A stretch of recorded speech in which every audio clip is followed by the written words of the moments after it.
All right, everyone, welcome to another edition of the Good Life Small Business Podcast. I am your host, Brian Blakely, and I am pleased to be joined today by Shad Getz, who is the owner of Radon Pros and other businesses, which I'm sure that we'll get into. So I've known Shad for a long time and got to know him years ago when his business was starting, and I'm excited to kind of share his story, let him share his story with everyone because I think he's got a great story about how businesses can evolve and all that good stuff. But before we get into that, let's get to know Shad a little bit better here. Shad, what are some books that you're reading or listening to right now? So I just finished my first audiobook, actually. It's kind of been a weird deal. And it was a book that I'd actually read about 8 years earlier. I think it was about 6 or 8 years. Okay. A book called Enemies, Foreign and Domestic by Matt Bracken. Okay. It's kind of a fun book. I don't read a lot of fun books. They're mostly kind of strictly learning, kind of self-help kind of books. And so we were on a big, long car trip. And so I was like, I'm going to, just kind of last minute, I was like, I'm going to look that book up. And my wife had just bought me earbuds or whatever. Yep. And so before my phone, I'd have to hold it up. And so I just didn't do a lot of stuff on the road. And so Enemies, Foreign and Domestic, great book. It's kind of, Matt Bracken's a retired Navy SEAL. Okay. And it's a fictional, it's actually a trilogy, but it's a fictional book. And it's kind of a government espionage kind of deal. And Got it. even though I'd already read it, listening to it was just captivating. Yeah. So highly recommend the Matt Bracken trilogy. Just bought a book called The Founder's Bible. So Okay.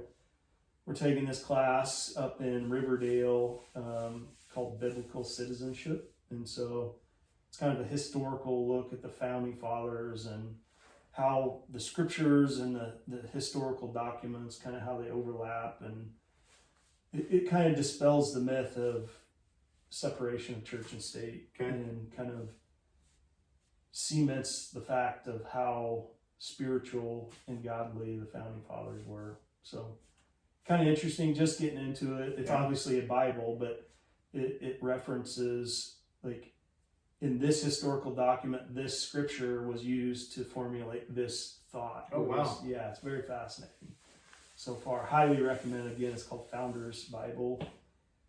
The kind of the author of the historical component of it is David Barton. So he's a famous Christian historical conservative. So fascinating guy. So Very cool. So yeah, those are, and then I'm kind of in the middle of another audio book. It's about futures trading. So it's kind of, I'll do little chunks of it, and it's kind of, it's heavy, and it's hard to try to do something else and focus on the book. It's like one of those books you can't just like casually listen to. Yeah. So trading in the zone, it's kind of I don't know, it's just kind of something that I just find interesting. Yeah. So Absolutely. Audiobooks are great. I listen to pretty much everything. I can't read. I can read, but I read, and 10 minutes later I'm falling asleep. Yeah. Audiobooks, especially business books, or kind of some self-help books that get into like details, numbers, those types of things. It's hard to. It's easier for you to listen to them than. Yeah, it is. But there's times where if I'm doing something else and not just like driving down the road, it's hard to kind of it's hard to wrap your head around it at the time. Yeah, I get into that where like 10 minutes goes by, and it's like, oh, what was that last 10 minutes all about? And it's like, shoot, I got to go back, and so I've been there before. Yeah, absolutely. So, how about podcasts? Podcasts are kind of a fairly new arena for me. Kind of the standard, I don't know, maybe 2-3 years ago, I was on YouTube, and it was like I knew who Joe Rogan was or whatever, and so I just saw this one, clicked on a Joe Rogan segment with Dale Earnhardt Jr., and I'm not a NASCAR fan at all, but I watched the whole thing, and I was like Dale Earnhardt Jr. is a pretty fascinating dude. Yeah. And I'm not a big NASCAR fan at all, but so I kind of started following Dale Earnhardt Jr.'s podcast, the Dale Jr. Download or whatever it's called. And and I don't watch every one religiously. Sometimes I'll just kind of go back and scroll through and see some of the more interesting ones. But some of the political ones, Shapiro, Helder, some of those I'll kind of scroll through. But there's not like a podcast. I mean, I watch every episode of this one, but I didn't think to say that. this is a good podcast. I love it. But there's not one that I just religiously like, oh, okay, I gotta, every day kind of thing. So, but I do kind of scroll through, and I'm a selective browser, I guess. Yeah. So. Yeah. Very cool. All right. Well, let's get into it here a little bit. Tell me more about your journey as a small business owner, kind of how it started and how things have progressed for you throughout the years, and just kind of take it away. Okay. Well, it is definitely a kind of a long story, and kind of very, very early on, I knew I was going to be a business owner of some sort. Didn't know what, why, or how, or any of those kind of details, but just kind of had that. And I think most small business owners would understand the statement. There's just something inside of you that you may not recognize it, but it's just there. Yep. And so had that from a very early age. I don't remember if I was in late high school or early college years, but I just saw this niche. All my buddies hunted, I hunted, and everybody had just these piles of antlers laying around. And so I was like, and some of them, trophies. But so I started this business where we would take these antlers and put them on a wood plaque, put some leather around them, basically make them decorative. Yeah. And make them presentable. And I mean, I had friends that, I had this one picture, I have friends that had 25 sets of antlers that were, trophies. Wow. Just laying in a pile in a barn or whatever. And so I think for these two brothers, I did 20 some. Wow. So that kind of kicked things off, and then they had friends and their dads and parents' friends and all this kind of stuff. And so then that evolved into taxidermy. So I just kind of got hooked up with this guy. I knew he used to do it, and so he showed me a few things, and we kind of muddled along down the trail. And I kind of reached a point where it's like, I'm either going to get a lot better or I'm going to be done. Right. And so kind of reached out to this guy who was, I think famous might be a little strong of a word, but he was a national award winning taxidermist that kind of lived in the area. Didn't know the guy from Adam, and I just called him up one day and was like, hey, here's who I am. Would you be willing to show me some things? I don't live in your area. I'm not going to compete against you. I just want to get better. And he was kind of like, I mean, knowing what I know now, he didn't say this, but what he meant was, no, I don't want to do that. Right. But I was persistent enough. And so I spent like, I don't think it was a week, but it was maybe 3, 4, 5 days with the guy, just hanging out, just kind of looking over his shoulder, taking notes. And after the first day, he was really cool with everything. And so we've been good friends for years and years now. And so, but he showed me some things, made my taxidermy a lot better. So that kind of took that business, just down a little different trail. And, we never had a shop or anything like that. It was friends of friends of friends. Sure. And so, I don't know, I suppose I've mounted, 60, 70 deer over the years, but I haven't mounted one in a long time. And, a lot of them I was just trading for, can I deer hunt on your play? Those kind of things. Okay, And so, and then that kind of turned into, hey, you got a big pile of antlers over there. Can I buy them from you? Or can we trade? Or, I traded a lot of mounts for antlers. And so we build lamps and knives and coffee tables. And it was all that part of it was just kind of self-taught, where just kind of learn new methods, ways to hide, lamp wire inside of antlers so you can't see them. Yeah. And built a big glass top coffee table and just all kinds of random things. And just like any business, there's kind of a phase where that was really popular. Yep. And I think that phase has kind of faded away. It's still popular in certain little circles, but anyway, so that was kind of my first real venture. I didn't have a lot invested, just time, and but it was a good. There were good lessons, good basic lessons. And You got to be creative too. yes, I really did. And I had to hustle, and we spent a lot of years hunting through. I'm from Oklahoma, so we'd go back there and hunt every year. And then we'd hunt in Kansas, and we'd hunt in Nebraska, and so we'd make a lot of miles. Sure. And, meet a lot of folks, and so I've done a lot of really cool things over the years with hunting, and got to hang out with Johnny Morris, the guy that owns Bass Pro Shop. Okay. Oh gosh, clear back in, I suppose, about 04, 05 time frame. Been on hunts all over Colorado, Texas, of course, Oklahoma, Kansas, Iowa, just kind of, you name it. Yeah. So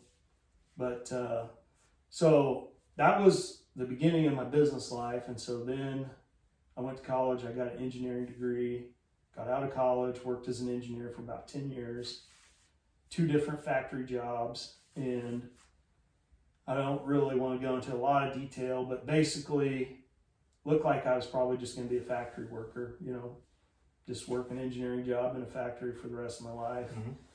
And kind of had a situation where the guy that I replaced, he got promoted, went to corporate. I took that job, and then some years later he wanted to come back, so he came back, and we had a decent relationship, but he was unbearable, let's just say. Okay. Might have been some mental health issues. Don't really know. Don't really care. It's right. Whatever. I got no hard feelings with the guy, but basically it came down to I was carrying my 2-week notice in my pocket, just ready, like holstered up, and one day he just kind of exploded about just some random thing, and so I just pulled it out of my pocket and I go, "There's my 2-week notice." And wow. He's like, "Yep," and he's like, "You can't do that." I go, "Just did." So that was, and so he goes, "Well, you're done today." And I said, "Great, I've got work to do." So I had already kind of been in the works with my first, what I'll call my first real business, which was, so part of my role at that factory job was organizing, like, who's gonna, if we had trees that needed removed or planted, bushes, rocks, sprinklers, parking lot maintenance, building maintenance, all these kind of things. And we had to hire a different company to do every single one of these things. And I was like, why isn't there a company that could mow the yard, fertilize it, maybe trim a tree, fix a sprinkler head, and do our snow removal? Right. And there wasn't a single company out there. So I was like, that's what I'm going to do. I'm going to build this kind of one-stop shop for maintenance, whether it's home, commercial, whatever. Yep.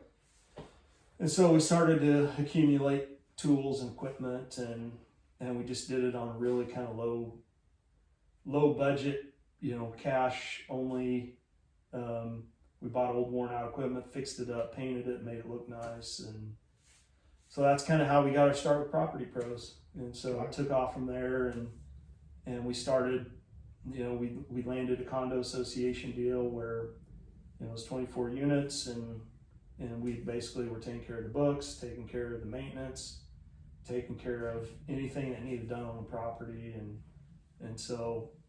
then we landed a deal with a, bigger property manager that managed, 800 units. And okay. So we would go in anytime somebody's going to move out, we would go in and, fix the drywall, clean, a lot of times people leave garbage, and clean them out, fix anything that needs fixed, from hanging mini blinds to touch up paint to ripping out carpet. Yeah. Basically whatever needed done, we would do it. And so we did that. We started that in 2009, I believe. And then in about 2012, I met these guys that owned this radon business, and they were retired state troopers. And so they had already retired once, and they had done this radon thing for, I think, about 6 or 7 years. So they were tired and they were ready to do something else. And so probably isn't easy work. Yeah, it's not work for an old man, that's for sure. Yeah.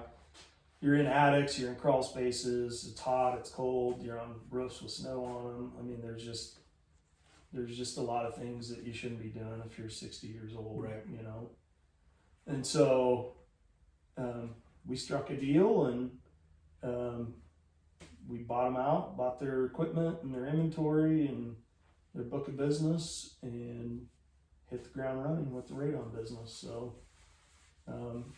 they were really good and organized and very detailed and very by the book technicians. Yep. And so we were able to come in, and it was already a functioning business that didn't need a lot of loose ends tied up. And so we were able to kind of take what they were doing and streamline them a little bit. And we changed the way that we haul our equipment around, and changed some of our equipment, and changed some of our methods. And we basically just improved it, just like any business owner would. And then we ramped up the marketing, and we cover about 100-mile radius from Kearney is what we say. So, okay. So we're on the road. I mean, we're on the road a lot. We put a lot of miles on. Yeah. I mean, just this week we were in Superior one day, and then the next day we were in North Platte. So, whatever, that's 100 miles south, and then come back and we're 100 miles west. Yeah. So we do hit the road a lot. Yeah. So, yeah. What was the learning curve like? So you go from Property Pros and buy the business for the radon side of it. Did those guys stick around for a while and kind of teach you that business, or what? They actually did. They agreed, and which was really key. They agreed to stick around. I think it was about 3 months. And so, yeah, I literally just rode with Lynn every day for, however long. And then there was a day where he just goes, "You got this. See ya." And I was like, "Whoa, wait, like what?" And so he knew, time was right. And so, just like, mama bird kicking the baby out of the nest kind of thing. And so I didn't feel like we were quite ready, but he thought we were. And so off we went. And, just like anything, there's little bumps in the road. Sure. You make this little mistake, or you do this, or you do that. And then sometimes you do this and you're like, oh, that was an accident. There's actually a better way to do things. Right. And, so all those, it was an interesting year. And the state, so back then in 2012, the state of Nebraska, so the state of Nebraska is a radon regulated state. Some states just, you can do whatever. Mm-hmm. Anybody can put in a radon system, but Nebraska is one of the most regulated states for radon. And so the licensing process was difficult, and the auditing process was difficult. And so for every job we do, we pay the state $50, fee. Mm. And then they audit us periodically. They say periodically. In the early days, it wasn't periodically. It was every job. Really? Yeah, oh yes. And they had a point to prove. So one time they made me drive, I don't remember, Hastings or Franklin or somewhere, to move a clamp 1/2 of an inch. Wow. Yep. Just to prove a point. So, and then there was other little messages sent, let's Sure. just say. And so at that time, so my license number is 113. So I was the 113th license ever issued in the state of Nebraska for radon. And so at that time, there was about 80 some operating radon companies or radon mitigators. And all but, I think it was about 10 or 12 were in Lincoln and Omaha. Oh, wow. So the whole entire rest of the state was covered by about 10 mitigators. And so, for the first 5-6 years, Tri-Cities and really beyond, we were the only game in town. And so we were really making the miles now. And so we've had a fair amount of competition move in. We're the oldest, and we have the most systems installed. How many systems?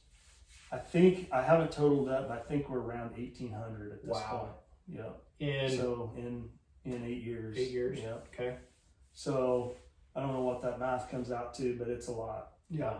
So we average, I'd say over the last year we average about 15 a month. So in the summer times we're doing 20 to 25 a month, and then in the winter times we slow down to 10 a month or whatever it is. And probably no two are the same.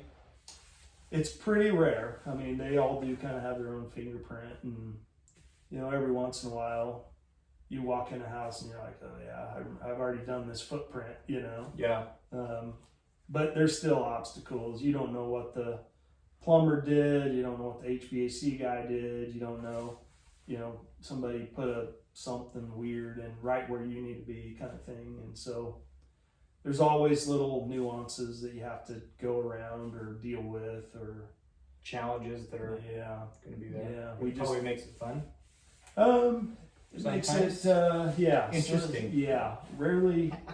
Rarely do those kind of challenges make it fun, but it makes it interesting. Yeah. We just did a house in Hastings a couple weeks ago, a basement, but the floor of the main level is concrete. Oh. Yeah. And so in order to do that, they had to have these huge concrete beams that hang down. And so we had to deal with all of that. And so, yeah, it's kind of, I've seen a couple of those houses over the last few years, but we've seen wood wall basements. We've seen secret passageways. We've done houses at 1890s. Wow. Yeah. We've done a house over in Odessa one time that had 5 different crawl spaces, 2 different basements. Yeah, crazy. That was the first time that I thought we actually found a dead body in a crawl space. Found this weird bone, I was like, uh-oh, I think that might be a femur. But it wasn't. That's not what you're expecting. Yeah, not good. So yeah, we find all kinds of weird oddities in the houses, and attics and crawl spaces alike, garages. The same on the clean out stuff that we do with the other business. Like, we did a house a couple summers ago, had probably 3,000 was our estimate beer bottles, all Bud Light Platinum beer bottles. Like, this guy had a couch, and it was like you just threw them. They're just like 4 foot along one wall and around the other wall. It's like, are you serious? Who lives like this? It's crazy. Yeah, completely gross. You can imagine what it smelled like. Oh, I'm sure. Yeah. Yeah. Plus, there's about 100 and some Casey's pizza boxes with pizza in them. Yeah. Yeah. Pretty gross. So. Yeah. All right. So I want to ask, and I think that your story is interesting. We were talking before we hit record a little bit, but talk a little bit about how that evolution was for you. So you turned in your 2-week notice. You kind of already started with the Property Pro side of things, and you're doing that. And this opportunity comes along for the radon mitigation. Mm-hmm. And the reason I want you to talk about it, I think it's interesting where as a small business owner, you can have a vision of what you think something's going to look like, and an opportunity that you don't see coming, it comes along, and you kind of have to decide, am I going to take this opportunity? Because really Radon Pros has become a big part of what you do now. Yeah, Radon Pros is the bulk of our business at this point. But yeah, you're right. Just like kind of we've already been talking about a little bit, we did the Property Pro thing for 3 or 4 years. Had anywhere from 0 to 6 employees, and we were pouring concrete and finishing basements and cleaning up, storm damage and just those kind of things. And then the next thing I know, I'm visiting with these guys, and our whole business model changed just from a couple conversations. And I had looked into getting a radon license, and I just kind of looked at their business, and I just wasn't willing to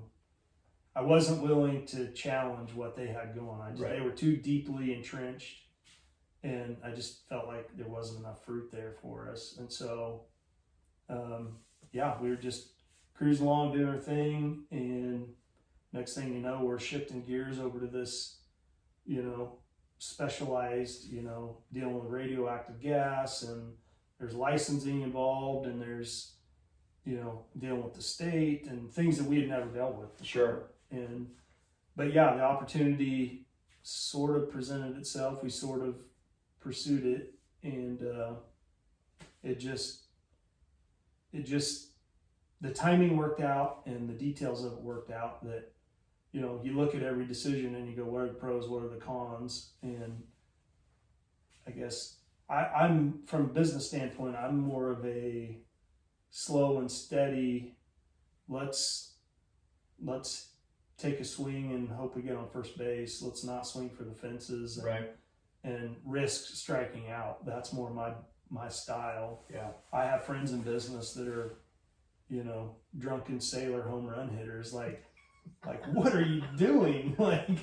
And they do. They hit home runs. Go big or go home. I have seen them strike out too, you know, but it's that's just not my style. So I looked at this particular decision, and it was more of a let's get on first base decision, but it seemed safe, and it seemed I didn't have a lot to lose. Yeah. So it wasn't a you know, enormous cash investment. So I really didn't have a ton to lose, and so we went for it, and it worked out. So has there ever been a time you're like, what did I get into? Yeah, I think so. Early on, especially. When you were still learning? Yeah, and just, you know, now we're dealing with realtors, and, you know, we're dealing with a whole new breed of customer. And we had dealt with realtors in the other business, but we're dealing with them more where there's heavy timelines, and there's follow-up testing to be done, and they're just more involved and more on the line, I guess. Yeah. And so, but yeah, there were some times where it's just like, what are we doing? Did we get in over our head? And so it's been good. I mean, it's probably the best thing that's ever happened to us from a business standpoint. Yeah. So it's let us get into some other things, into rentals, and, you know, different markets, I guess, if you will. And so it's kind of opened some other doors for us too. Yeah. So cool. So what's your favorite part about being a small business owner? I mean, you've been doing it for years now. What's your favorite part? You know, people, oh, you're a small business owner, you got all this freedom and all this time, and it's like, that's just not true. Right. That is not true. That's not part of it. And, you know, the financial aspect of it is, I appreciate that side of it, but I'd say probably my absolute favorite part of it is I'm able to deal with people on a face-to-face basis, and I can help them in ways that I couldn't at the factory. Right. You know, we're making pharmaceutical delivery devices. That's helping people, but I don't ever get to see like that in action. Right. Other than when I go to the clinic and I'm like, oh, hey, we make those, you know, that kind of thing. Right.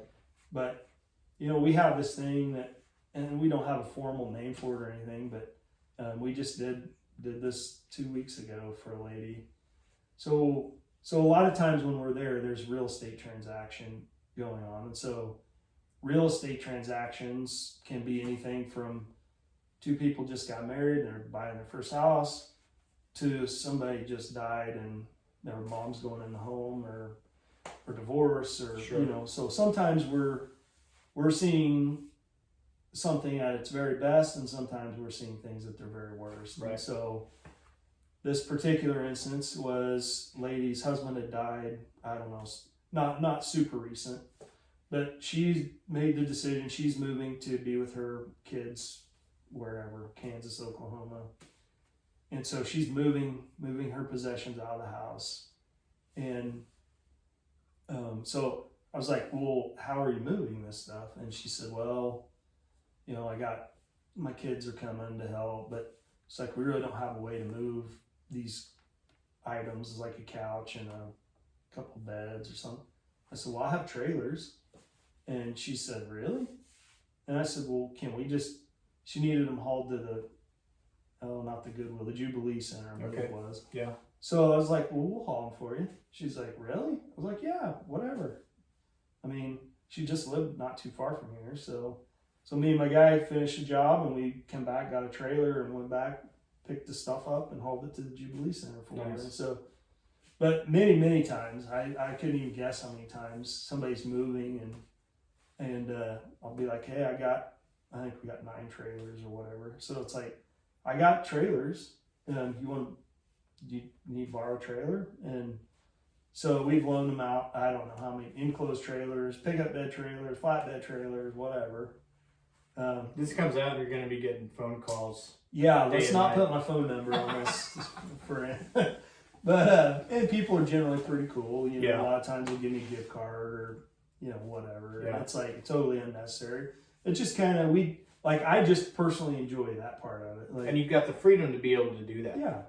Yeah. And so one time, this is a story. So me and my guy are in Menards picking up some stuff, and the cashier's an older lady, and the typical, how's your day going? Oh, not very good. I got to move or whatever. And I go, you're moving, huh? And she's like, yeah. I go, how you moving? I don't know yet. And so I go, well, I got a trailer if you want. And I don't know this lady. Never talked to her ever. Yeah. Her name was Barb. And so I'm like, you want to borrow a trailer? And she's like, oh, that'd be great. And then she's like, but I don't have a truck to pull it. And I go, well, I do have a truck. I typically don't loan my trucks out. And she's like, seriously? And I go, yep. Where do you want me to bring it or whatever? And so we arranged a meter. And so we're walking out of Menards, and my employee goes, where's she moving to? And I go, I don't know. And he goes, what if she's moving to California? And I go, well, I don't know. I guess we'll find out. So she was just moving across town or whatever. Yeah, so thank goodness. It was all good. Yeah. It was all good. So awesome. So that's what I enjoy, is just being able to help people. And, a lot of times people are moving. When we're there, we'll help them carry stuff up, big couch or something, and they're older couple or whatever. We'll help them kind of do some of the heavy lifting stuff. That's awesome. So yeah, always kind opportunities. Kind of cool. Yeah, there's no shortage of opportunities. Sure. So what's one thing you wish you were better at in your business? Oh boy, I wish I was better at everything, honestly, but specifically organization. I mean, we're just small enough that I can't hire a secretary, or I can't hire a bookkeeper, and so we do all that, and it's messy. Yeah. It honestly is. And just, our shop in general, every once in a while we got to hit the brakes and just say, okay, we're going to take a day and just clean this thing, organize it, and where if we would just stay on task and keep it organized, we wouldn't have to do that. But so that is definitely one of our shortcomings. Yeah. So. Well, I think that's every small business, is you get wrapped up into doing what you need to do, helping your clients, taking care of them, and your stuff gets put on the back burner. I think that happens with everyone. Yeah. You go in some people's shop and it's just like, everything's in its place, just like it should be. Right. But bookkeeping that's a nightmare for us too. Just the process of billing and getting our bills paid, and every once in a while I just got to sit down and and I try to do a little bit every night, but sometimes you get home at, for like North Platte, you get home at 8, 9 o'clock at night, and you're like, last thing I want to do is spend an hour, sending out invoices, and so you get behind and you gotta, catch back up. Yeah. So, kind of a nightmare. You would think that the part that you do to get paid would be exciting. Right. But I mean, people have said on this podcast before, that's my least favorite part, 1,000%. Yeah. Yep. Sometimes I'll just look at an invoice and be like, is that even worse than? And like, yeah. Oh man, like, come on. That's sad. It worth my time? Yeah, that's sad. Yeah. So So it's been said before. Yeah, I believe it. Yeah. I can sympathize. Yeah. Let's talk a little bit about, so it is right at a year now, a year later from when the pandemic started, to today. Okay. And I guess just take a little bit of time and walk us through what that looked like for you and your business, if there were changes that had to be done, or if there were any changes that you saw in your business that maybe you hadn't implemented yet, but were thinking about doing, and because of that, you've said, okay, we're going to go ahead and move forward with this, and maybe it's something that you'll carry forward or got you through that time. Sure. Just talk about what the last year has kind of been like for you. Yeah, it, looking back in the grand scheme of things, COVID really affected us very, very lightly. I mean, almost to the point that it didn't affect us at all. There were a few, we didn't lose any jobs that I can recall. We had to postpone several because there was kind of that early on phase where nobody knew anything about what was going on or March, what the April virus last was. year. Yeah. And so we had some appointments to do estimates, and even a few jobs that, people called and just said, look, I want to move this back. And I completely agree. But the flip side of that was we had an influx of jobs from people that, little Billy was off to college and wasn't going to be back till, who knows when. And so now all of a sudden his campus is closed. And so he's home living in the basement. Mom and dad are freaking out because we should have done something about the radon, but we never did. Mm-hmm. And so we had, a handful of those. And so for the handful that got postponed and moved back, we probably offset those at least with the, what are we going to do now? Kind of the emergency kind of calls. And so, and then of course the mask thing, I'm a little bit of an anti-masker. I'm not like I'm going to die on that hill, but it seems a bit silly to me. But of course with customers, we're sensitive, and so you'd get halfway up to the door and like, oh, I don't have my mask. So you turn around and go back and get your mask. And then about half the time you have the mask so that they see that you're at least, you're at least recognizing that there's an issue. And half the time the customer would say, yeah, don't worry about it. And half the time they say, yeah, I'd rather you wear it, which is totally fine. Yeah. I get it. So we mask up and do our thing. And we really didn't have any customers that were, hey, get your mask, Mm-hmm. but we had some that asked us to wear them, and we did. And, they kind of said, well, once you're down in the basement, don't worry about it, So Mm-hmm. because it's a bear going up and down stairs, doing anything physical with these masks on. Yeah. You're breathing, your glasses are fogged over, and It can be tough. Yeah. So we didn't have any, we did have, of course we're dealing with environmental air quality. And so we're dealing with a crowd that generally is, sensitive to environmental air issues. And so, Mm-hmm. they're susceptible to be sensitive to COVID or whatever. Sure. And we had some customers that would call 2 days before the job and say, I tested positive, so let's move this thing better. My kid tested positive, or, those kind of things. So we had to deal with them just like everybody else. Right. And so, but generally speaking, our numbers were pretty typical year. Pretty typical year for Yeah. us. Yep. I mean, we did have, the first quarter or whatever was a little bit down, but second quarter was offset, about equally. So, it just kind of worked out, I guess. Yeah. So, I realize, our line of work is, it's different than a beauty shop or a restaurant or, some of those things that, those people really had it bad. Yeah. Yep. And so I definitely feel for those people. Yeah. Do you think you saw an influx of people, or maybe more calls for people that were stuck at home and were thinking maybe We definitely now's the did. time to do some of this? Yep, we definitely did. They worked in an office somewhere, and now all of a sudden they're working at home and they're sleeping at home. And so in the back of their mind, they're thinking, oh, well, even though my radon level is only slightly elevated, I'm here more. And Right.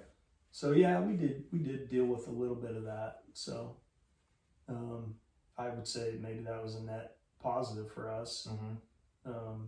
In the long run. Yeah. Good. So So through this whole journey, I guess if you had the opportunity to go back and talk to yourself as you're walking out of the factory that day you turned in your 2-week notice, Yeah.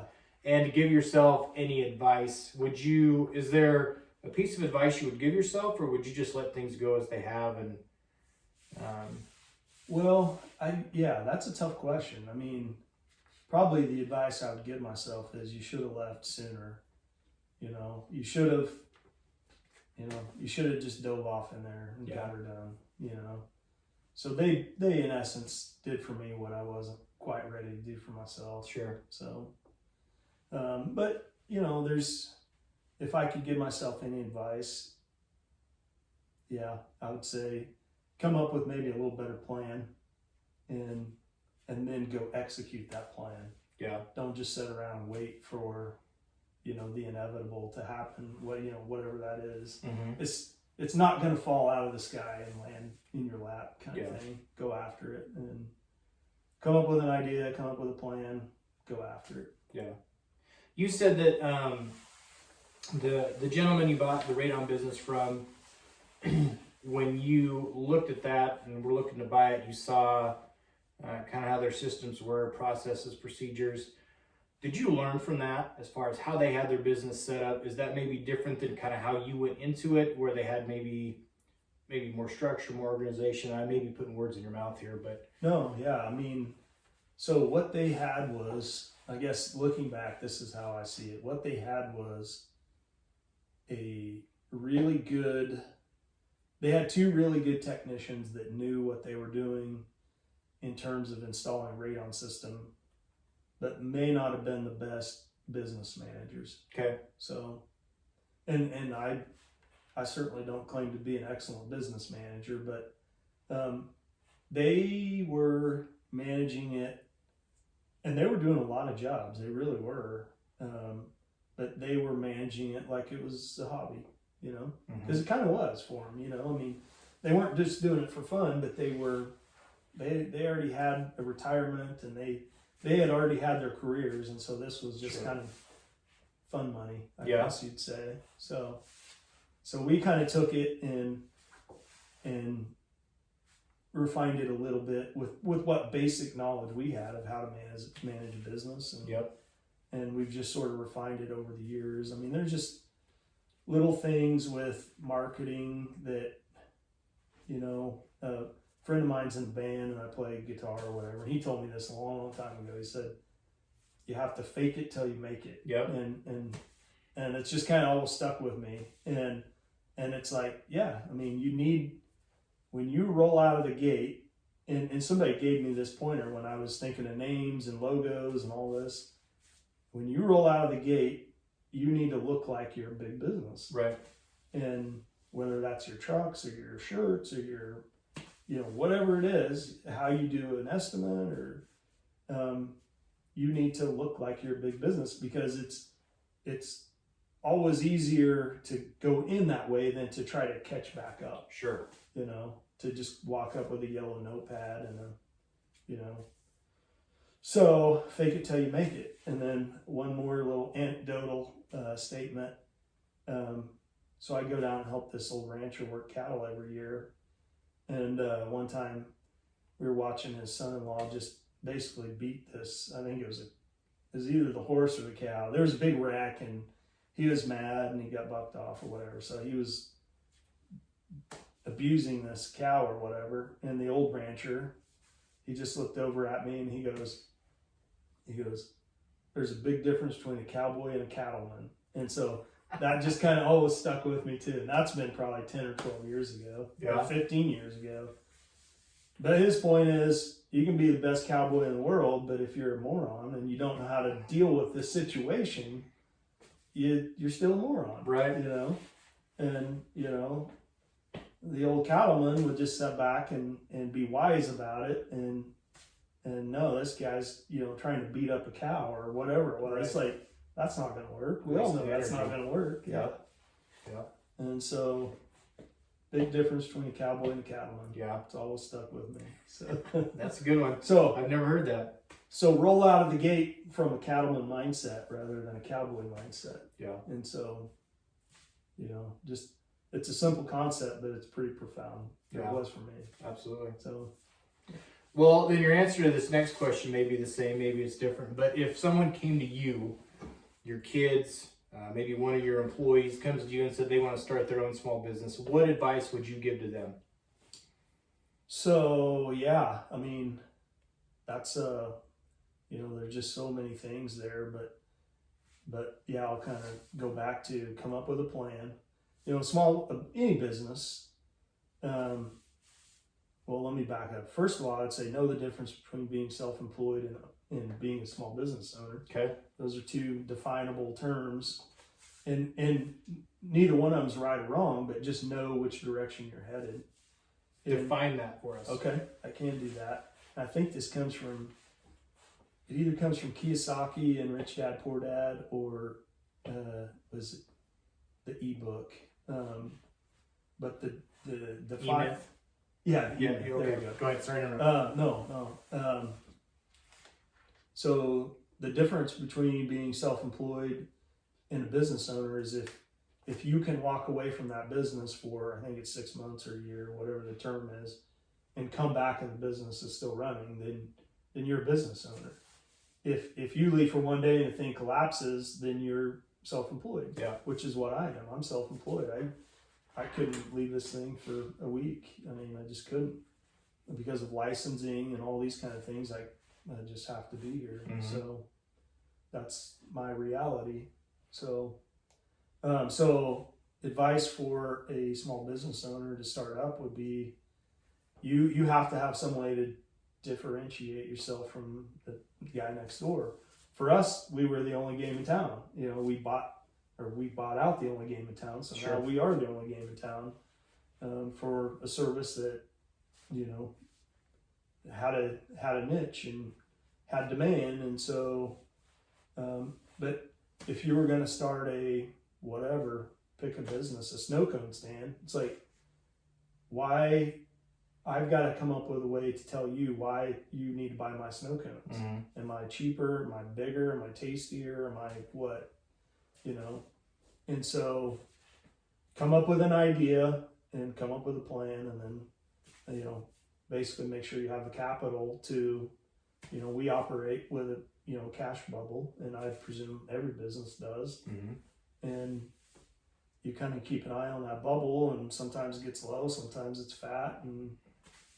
But without that bubble, you put yourself in pretty, you're dancing on the edge of the cliff kind of Mm-hmm. thing. Yeah. And I think that's a big reason. What's the stat? Like half of all business startups fail in the first year or something Mm-hmm. like that. And I think that's probably one of the biggest, contributing factors to that stat is they start up and they spend all their capital, buying equipment or whatever, and they just don't have that operating bubble. And Mm-hmm. next thing you know, the engine blows in one of your trucks, or Right. whatever your big capital expense is, and there it goes. Yeah. So That's the hard. Being a small business owner, you have to take all those things into account. Where you said you wish you would have left sooner, so it's a matter of determining, okay, I'm going to do this, and then there's okay, I have to have a plan. I have to have some sort of organization as far as what I'm doing. But there's also the financial part where there's a time and place where you just have to do it, but you kind of have to plan for it from a financial standpoint. But if you wait on the financial side of it, maybe you never do it. Right. There's such a when is enough? right. Yeah. Everybody's story is different. Yeah, definitely. Everybody's that's owned a small business has been in that situation where you can overanalyze something and overplan, and okay, I'm gonna wait until I got this much money. Well, you may miss an opportunity there where you should have just went and did it. So it's such a delicate balance. Absolutely. And kind of back to my earlier statement, it's like I look at things with a low risk and at least a moderate reward. So my point of entry was I had a truck, I already had construction tools, I already had a lot of the things that I needed to go do certain jobs. And so I really didn't have a startup cost per se. Right. I mean, it was very, very low. A few business cards and some t-shirts. And I remember early on, a guy came up to me and was like, he's like, I have just a 3-button polo with a, $10 embroidery thing. And he was like, whoa, you must have a big company. And just in the back of my mind, I was like, this guy is clueless. Like, and then the same guy said, well, I see your trucks all over town. Well, we had one truck. Right. But in his mind, he thought we had multiple trucks. Huge fleet. But again, it's the old fake it till you make it. And so, so point of entry, very low for almost every single venture we've taken. We see not really competitors in our arena, but in construction in general, you see somebody start a company and they go buy a $70,000 vehicle and then a brand new trailer that's $8,000 and then brand new skid steer that's $60,000, $70,000 and you're just like, wow, like the debt load on that. How would you service the debt load? You would have to hit the ground running with jobs right away. Sure. Just to service the debt load, and we're not talking about profit yet. Right. And so, one of the podcasts I should have mentioned earlier is Mr. Money Mustache. Have you ever heard of this guy? So a neighbor friend of mine introduced me to him. He is basically he lives in Colorado. He's a finance guy, almost like a life coach. But his basic concept is keep your expenses ridiculously low. And he runs this fairly sizable construction company out of a beat up old pickup. And so he's like, you don't need a brand new, 3/4 ton pickup to do construction jobs. He's like, you're a moron if you do that. And so, but he's dealing with, he's like, so have you ever heard the term FIRE? It's financial independence, retire early. Mm-hmm. So I don't know if he's directly correlated with that movement, but it's kind of the same concept. Just work your butt off for 10 or 15 years, keep your expenses crazy low, buy things that make money instead of lose money. Yeah. So the book, Rich Dad, Poor Dad, have you read that? I haven't read that, but I had a lot of people recommend it. Great book. I read it. It was like one of the early books that I read that sort of changed my life, basically, or the way I look at business and money. But Kiyosaki in the book says, buy assets, don't buy liabilities, or at least limit the liabilities you buy. And he defines asset as anything that makes money on a monthly basis. Yeah. So spend as little money as you have to on vehicles or things that depreciate. Spend your money and your investments on things that appreciate or make money. Yeah.